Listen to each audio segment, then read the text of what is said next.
नमस्कार मित्रों। आज हम लोग एक बहुत ही इम्पोर्टेंट टॉपिक पे बात करने जा रहे हैं। एसएससी में जैसा कि आप लोग जानते हैं कि इंग्लिश का वेटेज बहुत ही ज़्यादा बढ़ चुका है और इंग्लिश के बारे में लोग बहुत सारे कंटेंट तो यूट्यूब पे डालते हैं, बट उस तरह से कंटेंट नहीं डाल पा रहे हैं जिसकी आवश्यकता है या फिर जिससे बच्चे प्रैक्टिस कर सकें और आगे बढ़ सकें और जिसमें टाइम ज़्यादा बर्बाद भी ना हो। तो मैं सबसे पहले अपना परिचय देना चाहूँगा। मेरा नाम विवेकानंद शुक्ला है। मैं एसएससी के जितने भी एग्ज़ाम्स होते हैं, SSC CGL, CHSL, MTS, selection post, सभी में लगभग सिलेक्शन ले चुका हूँ और साथ में मैं एनवीएस एलडीसी में भी सेलेक्ट हुआ हूँ 2019 की वैकेंसी में। डीएसएसबी में भी मैं सेलेक्ट हुआ हूँ। अतः एट लास्ट मैं लगभग 2 साल से सर्विंग हूँ, 3 साल से मैं सर्विंग हूँ गवर्नमेंट ऑफ इंडिया में। तो मैं आप सभी का मदद करने के लिए, जो ऐसे स्टूडेंट हैं जिनको उतनी आसानी से इंग्लिश में मदद नहीं हो पाता है, तो उसके लिए मैं आया हूँ। मेरा ये पहला वीडियो है तो मुझे आइडिया नहीं है बहुत ज़्यादा कंप्यूटर या फिर वीडियो बनाने का, तो इसके लिए अगर कोई गलती हो तो प्लीज़ मुझे माफ़ करिएगा। और सबसे पहला क्वेश्चन देखिए, मैं क्वेश्चन से डायरेक्ट बढ़ना चाहूँगा। सबसे पहला क्वेश्चन है, select the most appropriate option to fill the blank. इसमें फिल इन द ब्लैंक इसको बोला जाता है, इस क्वेश्चन को। तो हम लोग इंग्लिश के बारे में बात करेंगे। ग्रामेटिकल नॉलेज जिसको बेसिक है वो समझिएगा इस क्लास को, और जिनको ग्रामर की समझ अभी भी नहीं है तो वो भी देख सकते हैं और ये अंडरस्टैंड कर सकते हैं एसएससी के एग्ज़ाम्स में कैसे क्वेश्चंस आते हैं। बाकी ग्रामर की क्लास कभी बाद में चर्चा करेंगे। तो पहला क्वेश्चन यहाँ पे है, dash of the two contestant was willing to withdraw from the tournament। तो इसमें पहला क्वेश्चन ये है कि टू कैंडिडेट, इसमें देखिए कीवर्ड है। जब फिलिंग द ब्लैंक्स कभी भी सॉल्व करिए तो उसमें कीवर्ड देखिए कि किस तरह से क्वेश्चन आएगा। आपको ये लग रहा होगा no one, none, neither, nobody दिया हुआ है, तो आपको मैं बताना चाहूँगा नीदर, नॉर या फिर ईदर और, ये सेंटेंसेस तभी आते हैं जब ईदर के साथ में और आता है। लेकिन ये तभी सेंटेंसेस आते हैं जब ये सेंटेंसेस दो लोगों के बारे में बात कर रहे हो। नो वन तब आता है जब बहुत सारे कैंडिडेट्स की बात कर रहे हैं। नन भी उसी संदर्भ में आता है। नो बडी भी लिविंग बीइंग के लिए काम आता है, जैसे ह्यूमंस के लिए काम आता है। नन तो किसी नॉन लिविंग बीइंग के लिए भी काम हो सकता है। नॉन लिविंग बीइंग मतलब अजीवित, निर्जीवित। तो यहाँ पे आंसर होगा नीदर, क्योंकि दो लोगों की बात कर रहा है ना यहाँ पे। Too contented was willing to withdraw, ठीक है। तो यहाँ पे आंसर ये होना चाहिए नीदर। तो आप लोगों को समझ में आया। अगर नहीं समझ में आया तो आप लोग कमेंट में लिख सकते हैं कि कहाँ पे नहीं समझ में, मैं आगे से इम्प्रूव करना चाहूँगा। अब देखिए यहाँ पे दूसरा क्वेश्चन है, select the most suitable antonyms of the given word, ठीक है। तो इसमें सेलेक्ट द एंटोनिम्स है, ये आप लोगों को हमेशा ध्यान देना होगा एग्जाम्स में। हमेशा आप ध्यान दीजिए कि सिनोनिम्स पूछा है या एंटोनिम्स, एक बार जरूर नोटिफाई कर लीजिए अपने मन में। तो यहाँ पे है रिडंडेंट। रिडंडेंट का मतलब होता है फालतू या फिर खराब। तो इसका पहले तो हम सिनोनिम्स देख लेते हैं। यहाँ पे एंटोनिम्स पूछा है। रिडंडेंट का सिनोनिम्स क्या हो सकता है? डिस्कार्डेड, डिस्कार्डेड, परित्यक्त, हिंदी में बोल सकते हैं परित्यक्त। डिस्कार्डेड बोल सकते हैं, नॉन एसेंशियल बोल सकते हैं, और भी 2-4-10 वर्ड होंगे, मेरे माइंड में तुरंत नहीं आ रहा है। धीरे धीरे मैं अपनी क्लास में जब कंफर्टेबल हो जाऊँगा तो आने लगेगा। तो यहाँ पे उत्तर होना चाहिए एसेंशियल, ठीक है। एसेंशियल होना चाहिए। बोम्बास्टिक क्या होता है? बोम्बास्टिक मतलब कि बहुत ज़्यादा दिखावा करने वाला, बोम्बास्ट में। इसको बम से आप देख सकते हैं कि जैसे लोग कहते हैं ना बहुत बम टाइप का प्लान है, तो उस तरह का। सुपरफ्लुअस क्या होता है? छिछला। इसको हिंदी में बोल सकते हैं छिछला। जैसे लोग बोलते नहीं कि आप तो बहुत छिछले टाइप के आदमी हैं, या फिर आप बहुत सुपरफ्लुअस आदमी हैं, या फिर एक्सेसिव। एक्सेसिव का मतलब ज़्यादा होता है, जैसे अब आप एक्सेस कर रहे हैं, इससे आगे अगर आप कुछ भी बोलेंगे तो बर्दाश्त नहीं किया जाएगा। तो एक्सेस यूज होता है। तो इस तरह से देखिए, इस क्वेश्चन में हम लोगों ने 5 से 7 वर्ड्स याद किए हैं। तो आपको बढ़ाने की ज़रूरत नहीं है, धीरे धीरे आप प्रैक्टिस करते रहिए, आगे बढ़ते रहिए, और ये वर्ड्स भी याद हो जाएंगे। मैं आगे चल के आपको तरीका भी बताऊँगा कैसे वर्ड्स को याद करना है। ज़्यादा मुश्किल तरीका नहीं, आपको ज़्यादा सोचना भी नहीं, इसको रट्टा मारना पड़ता है। कोई भी आपको नहीं बता पाएगा, क्योंकि उत्तर आपको लाना पड़ेगा। तो इसके बारे में बाद में चर्चा करेंगे। तो 2 क्वेश्चन हो गए, इसका उत्तर होगा रिडंडेंट का। एंटोनिम्स पूछा है इसलिए एसेंशियल हो गया। अगर इसका सिनोनिम्स पूछता तो सिनोनिम्स इसमें है ही नहीं, तो डिस्कार्डेड होता है, इसलिए क्वेश्चन इस थोड़ा इजी हो जाता है। चलते हैं आगे क्वेश्चन में। थर्ड क्वेश्चन देखिए, थर्ड क्वेश्चन ये है, select the most appropriate meaning of the given idioms. A wait blanket, ये वेट ब्लैंकेट जैसे लोग कहते हैं नहीं कि किसी का काम बिगाड़ देना, या फिर मतलब कि पानी फेर देना। लोग कहते हैं कि मेरे किए धराए पे पानी फेर दिया, तो मतलब कि यहाँ पे ये समझ सकते हैं वेट ब्लैंकेट, ब्लैंकेट किस काम आता है, सोने के लिए। तो आप ऐसे करके कॉन्सेप्ट बना सकते हैं कि धराए पे पानी फेर देना। A person who spoils the others fun, एक ऐसा आदमी जो दूसरे का फन को वो कर देता है। ए पर्सन हु इज एंथुजियास्टिक, तो वेट ब्लैंकेट से तो ऐसा आएगा नहीं, तो ये तो ऑप्शन कट जाएगा आपके एग्जाम में। आपको एलिमिनेशन ट्रिक भी आना चाहिए एग्जाम में अच्छा नंबर लाने के।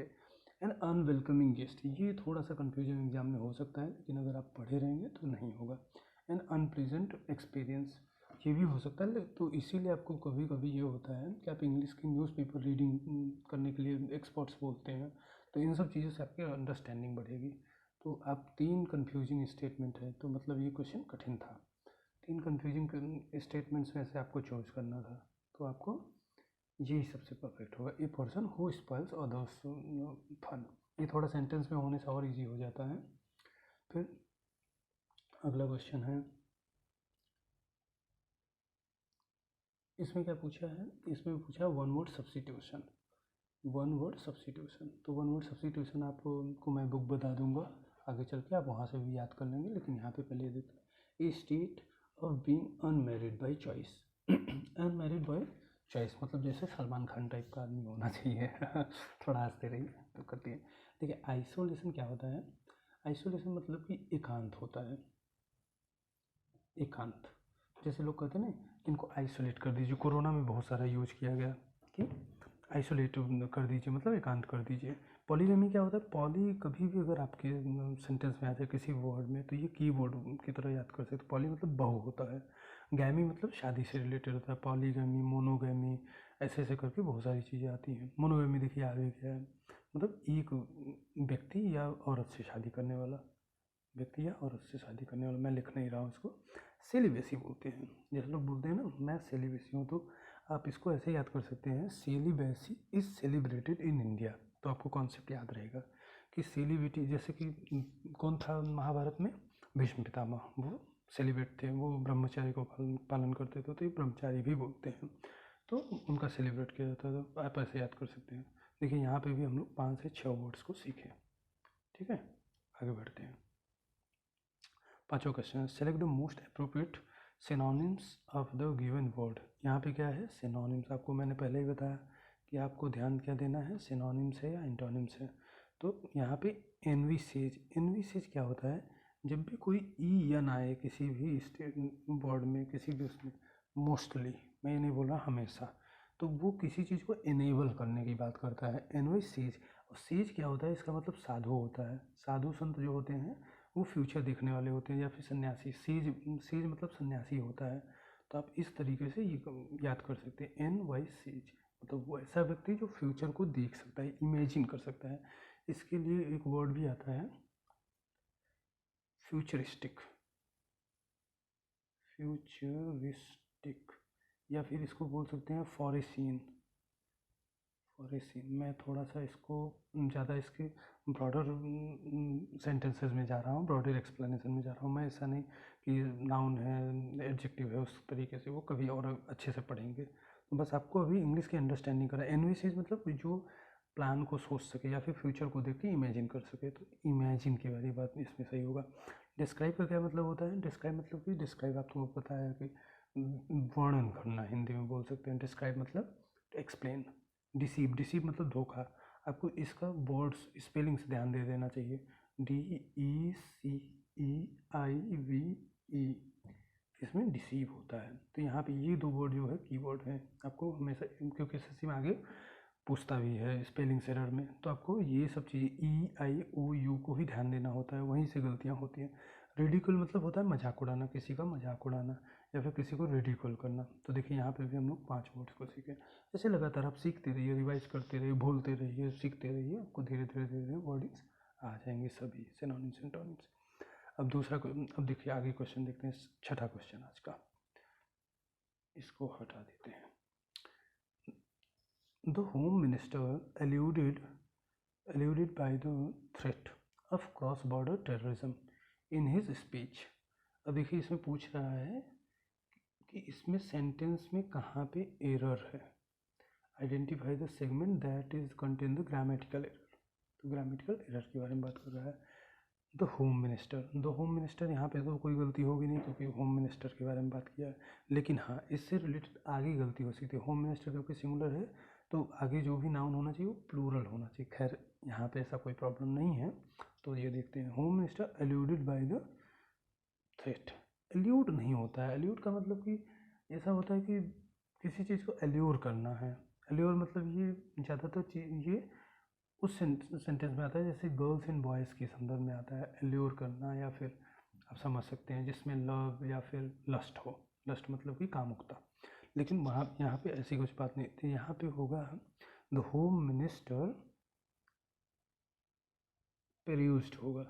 पेर्यूज्ड भी हो सकता है, या फिर the home minister alluded by threat of cross border terrorism in his speech, या फिर एक्सप्रेस्ड हो सकता है। अब यहाँ पे क्या हो सकता है ये नहीं पता चल पा रहा है, लेकिन एल्यूड नहीं होगा। तो ठीक है, ये सेंटेंस होगा, यहाँ पे गलती है मतलब कि बी में, इस सेंटेंस में बी में। आगे चलते हैं।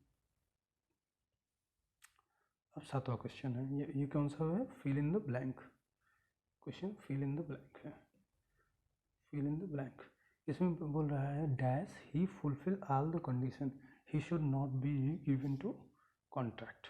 अब यहाँ पे बात किस बात की जा रही है? उसको कॉन्ट्रैक्ट नहीं दिया जाना चाहिए था। वो सारे ये हो गया dash he fulfil all the condition he should not be given the contract.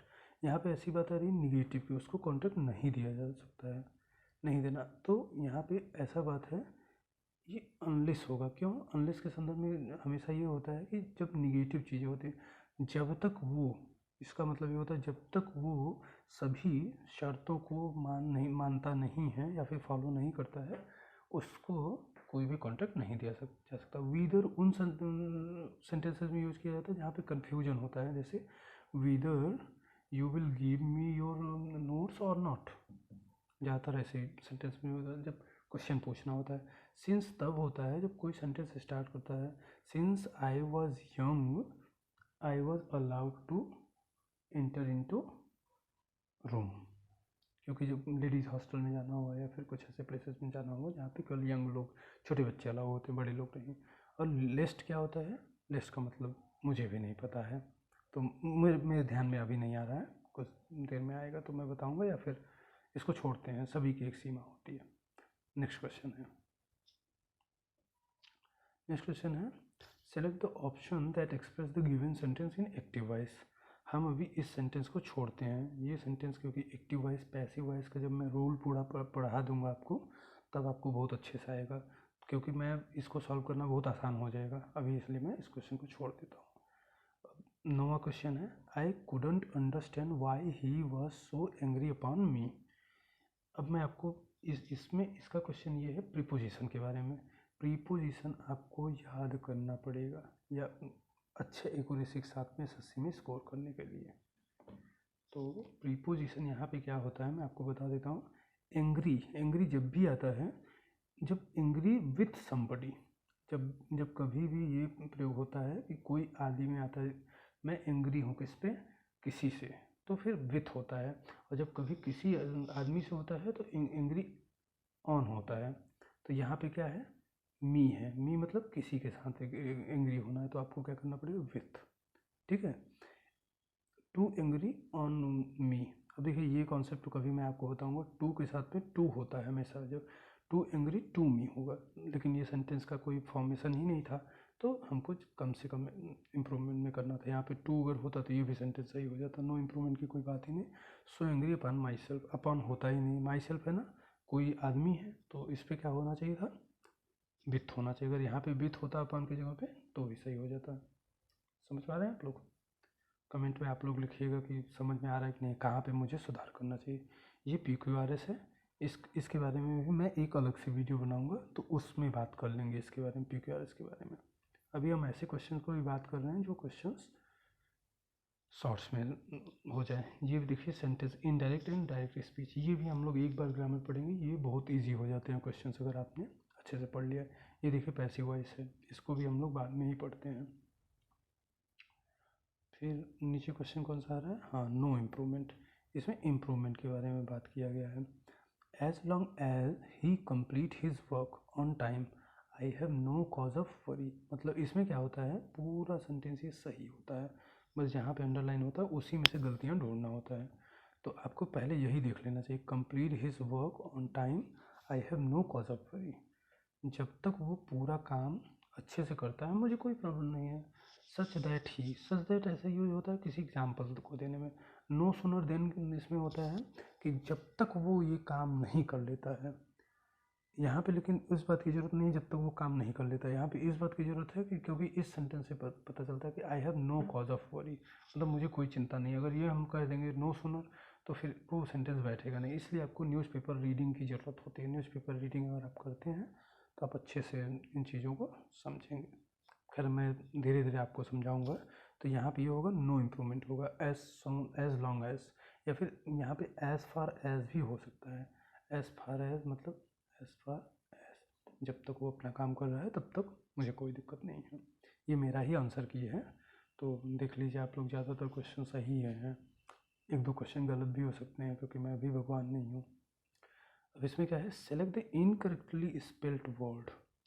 तो इसमें इनकरेक्टली ढूंढना है। कभी कभी ये चीज़ें आप लोगों को ध्यान देना चाहिए, करेक्टली पूछा है या फिर इनकरेक्टली पूछा है। तो यहाँ पे इनकरेक्टली पूछा है, तो फिर यहाँ पे क्या है, टॉलरेंट।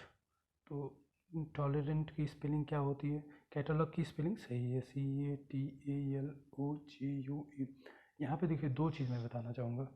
जिनकी इंग्लिश मीडियम रहती है वो कभी भी वर्ड्स को लिख कर सही लिखते हैं। तो अगर उनको एग्ज़ाम में क्वेश्चन सॉल्व करने में कन्फ्यूजन है तो उनको लिख लेना चाहिए एक बार, तो उनको आ जाए। हाँ, और जो बच्चे हिंदी मीडियम से हैं उनको क्या करना चाहिए, वो ध्यान देना चाहिए। उनको EIOU जब भी आए क्वेश्चन, डबल E आए, डबल S आए, डबल P आए, तो इन सब चीज़ों पे ध्यान दीजिए कि कहाँ कहाँ पे डबल है, कहाँ कहाँ पे नहीं डबल है, और लास्ट में E आ रहा है कि नहीं आ रहा है, ये भी ध्यान देना चाहिए। तो टॉलरेंट जो है यहाँ पे TOLERENTE होता है, टॉलरेंट। मैं भी एक बार देख लेता हूँ क्योंकि मुझे भी कन्फ्यूजन हो रहा है, लेकिन मुझे जहाँ तक लगता है यही होना चाहिए। तो यहाँ पे सभी में E है, बाकी उसमें बस टॉलरेंट।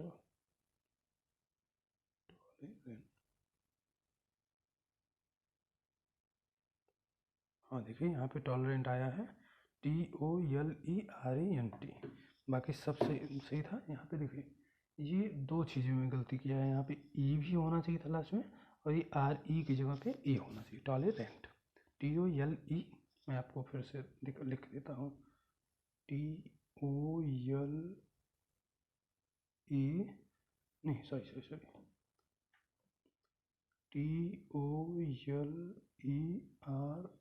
TOLERANTE। माफ़ करिए, थोड़ा सा मुझसे अभी मैं नया नया वीडियो बना रहा हूँ इसलिए थोड़ा कन्फ्यूजन हो रहा है लिखने में, थोड़ा नर्वस भी हूँ। नेक्स्ट क्वेश्चन पे आते हैं। नेक्स्ट क्वेश्चन पे क्या है, sentence given direct indirect speech के बारे में बात कर रहा है। मैंने आपको जैसा बोला कि आगे हम लोग वो कर लेंगे। मैं आपको क्लोज टेक्स्ट थोड़ा सा सिखा देना चाहूँगा, क्योंकि क्लोज टेक्स्ट थोड़ा इंपॉर्टेंट हो जाता है बच्चों के लिए। क्लोज टेक्स्ट का आगे का कोई ऐसा नहीं है SS क्लास। इसमें देखिए क्लोज टेक्स्ट कभी भी सॉल्व करना हो आपको, तो आपको क्लोज टेक्स्ट हमेशा कैसे सॉल्व करना चाहिए, पूरा पहले सेंटेंस पढ़ लेना चाहिए। ये भी एक तरह का फिल इन द ब्लैंक्स ही होता है। तो हम लोग आज का अपना क्लास यही पढ़ के कंप्लीट करेंगे क्लोज टेक्स्ट को। While the older generation of Indian would buy a new product only when the dash one useful life had ended, the young generation dash to fall to the novelty। अब इसका मतलब ये है कि जो पुराने generation के लोग हैं इंडिया में, वो तभी कोई एक प्रोडक्ट बाई करेंगे जब उसकी लाइफ एंड हो जाएगी। अब यहाँ पे क्या होगा वो अभी हम लोग सोच लेंगे। यंग जो, लेकिन जो नई जनरेशन है टू फॉल द नॉवेल्टी, वो नॉवेल्टी के चक्कर में फॉल हो जाती है या फिर नॉवेल्टी के चक्कर में गिर जाती है या नॉवेल्टी के चक्कर में पड़ी रहती है, ऐसे भी बोल सकते हैं। Young people want the dash gadget because they have money and more dash to such goods. अब देखिए उनके पास मनी है और उनके पास सच ये है। पहले पूरा सेंटेंस पढ़िए, अभी कुछ समझ में नहीं आ रहा होगा ना, आपको भी ऐसा ही करना है, चाहे समझ में आए चाहे ना समझ में आए, जहाँ पे डैश है डैश डैश करके पढ़िए। कुछ शुरू में अगर आप डैश करके नहीं पढ़ते तो आपको ऑकवर्ड लगेगा, लेकिन जैसे जैसे आप पढ़ते जाएंगे वैसे वैसे आपको ईजी होता जाएगा। तो डैश था, तो इसके have money and more dash to such goods they are made to believe by dash publicity. By किसके, ये आपको धीरे धीरे अंडरस्टैंडिंग आ रही हो किसके द्वारा वो लोग परस्यूट किए जाएंगे या फिर बिलीव करने के लिए बाध्य किए जाएंगे। That the new product will enhance their happiness. जैसे लोग कहते हैं नहीं, आजकल प्रचार आता है मुझे तो शॉपिंग से पसंद है, मुझे शॉपिंग से खुशी होती है, मुझे शॉपिंग से खुशी होती है। शॉपिंग वॉपिंग से कुछ नहीं खुशी होती है, ये आदमी का भ्रम है, खुशी अपने अंदर से आती है। तो ये है, तो यहाँ पे पहला क्वेश्चन है वेल। फिर अगर एक बार देखिए क्लोज टेक्स्ट सॉल्व करने का तरीका क्या है, पहले एक बार पूरा पढ़ जाइए डैश डैश डैश करके, एक टाइप का माइंड में अंडरस्टैंडिंग बन जाएगा आपकी कि हाँ ये पैसेज कैसा हो सकता है, फिर किस डायरेक्शन में है। शुरू में क्वेश्चंस गलत होंगे, 3 सही होंगे 5 में से, या फिर हो सकता 2 ही सही हो, लेकिन धीरे धीरे अंडरस्टैंडिंग बढ़ते बढ़ते सही होता जाएगा। जैसे देखिए मेरे आंसर के में मैंने जब एग्ज़ाम दिया था तो ये मैंने 4 मारा था, सही था मेरा। तो इसमें क्या था, while the older generation in India would buy a new product only when the dash once useful life has ended। मतलब क्या बोल रहा है कि वही प्रोडक्ट खरीदेंगे जब पिछले प्रोडक्ट का लाइफ ख़त्म हो गया रहेगा, तो यहाँ पे प्रीवियस होगा। एंशियंट होता है प्राचीन, जैसे होता है ना एंशियंट हिस्ट्री, तो प्राचीन इतिहास होता है, प्राचीन इतिहास। तो आप इससे ओल्डर, हाँ यहाँ पे कन्फ्यूजन आपको हो सकता है कि ओल्डर वन, लेकिन ओल्डर तब यूज होता है जब ओल्ड की बात हो रही है। यहाँ पे प्रीवियस मतलब पिछला और अगले की बात हो रही है। जैसे हिंदी भाषी लोग गलती भी करते हैं पिछला अगला बोलने में, तो यहाँ पे पिछला जब खराब हो जाएगा तब वो आगे खरीदेंगे। और एल्डर क्या होता है, एल्डर मतलब अपने जो परिचित लोग हैं जैसे एल्डर ब्रदर, उनके ओल्डर होने के संदर्भ में यूज किया जाता है। जो ज़्यादा घनिष्ठ हैं, ज़्यादा मतलब कि ब्लड रिलेशन, जैसे alder sister, alder brother, alder father, इस तरह से यूज किया जाता है। तो ये वर्डिंग्स की आपको अंडरस्टैंडिंग धीरे धीरे बढ़ेगी। देखिए यहाँ पे हम लोगों ने इस तरह से 4 से 5 वर्ड को सीखा। ओल्डर जब अपने रिलेटिव्स के बारे में हो, ओल्डर किसी वस्तु के बारे में भी हो सकता है, या फिर ओल्डर सन इन लॉ ऐसे करके यूज हो, जो थोड़े कम क्लोज है। एंशिएंट क्या होता है, प्राचीन होता है, तो यहाँ पे नहीं यूज हो सकता, प्रीवियस होगा। ये सेंटेंस तभी आप सीखेंगे जब आप पेपर पढ़ेंगे और चीज़ों को इम्बाइब करेंगे, वर्डिंग्स को। मैं उसको भी आपको बताऊँगा कि कैसे करना है।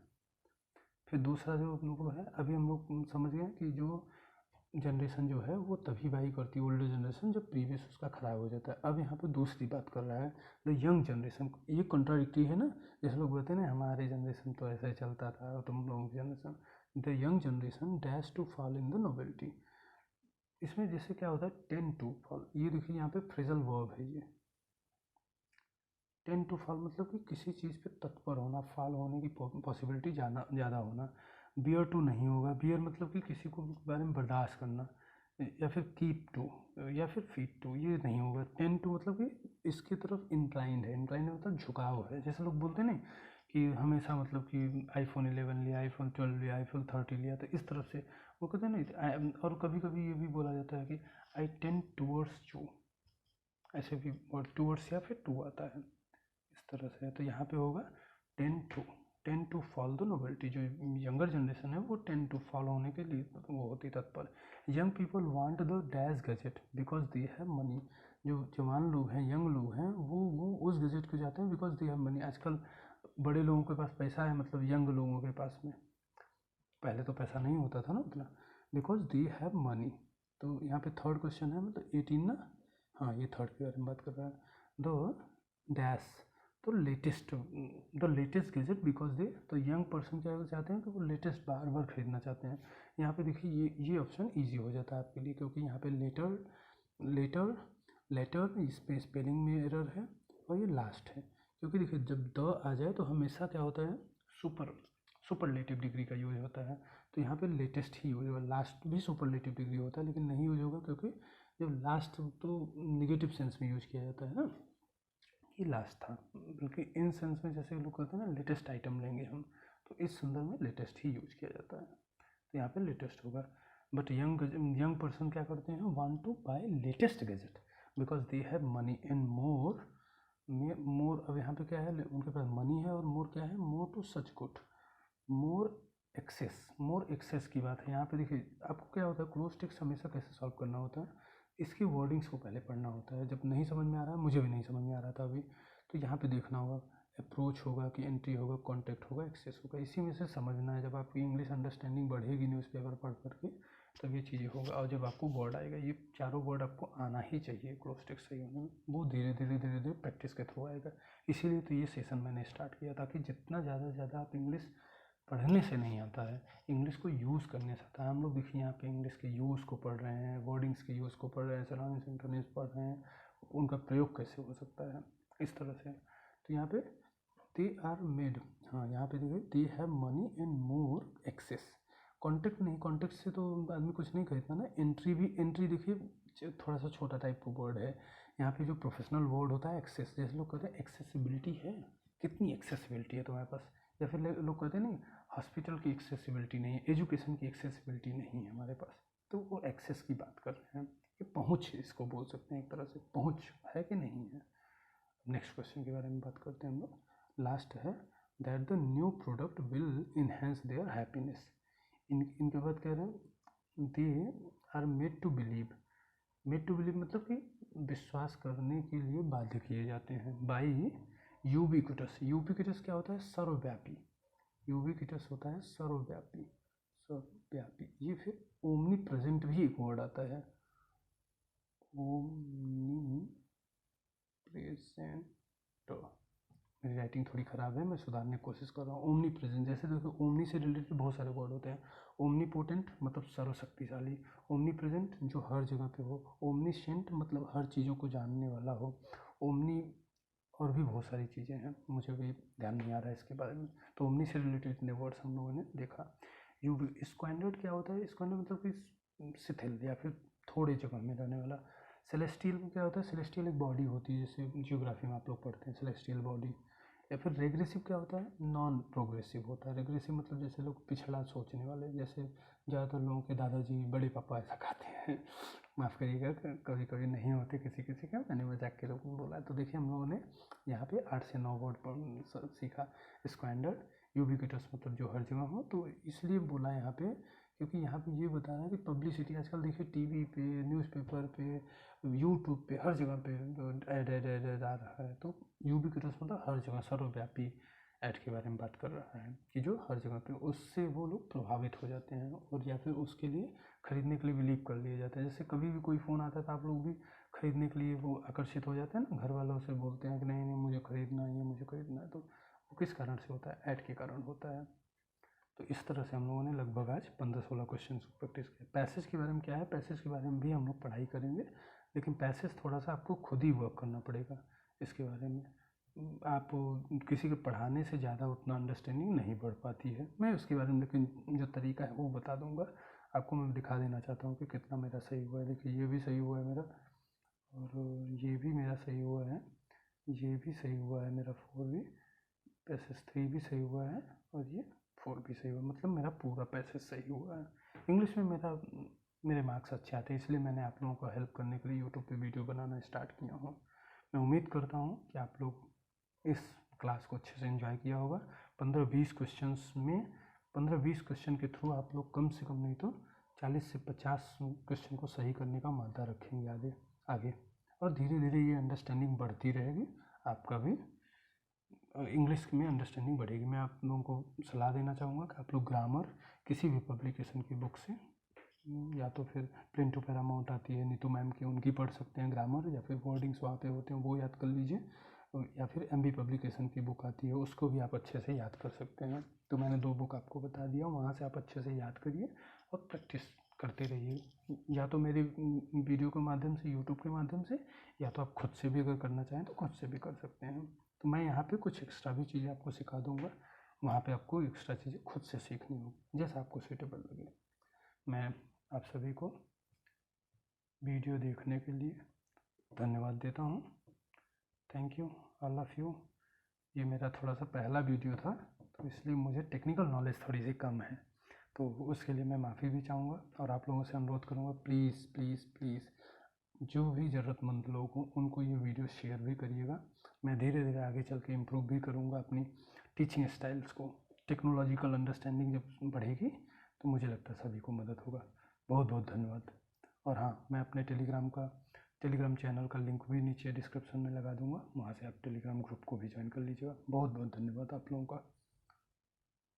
All the best for future exams. Thank you.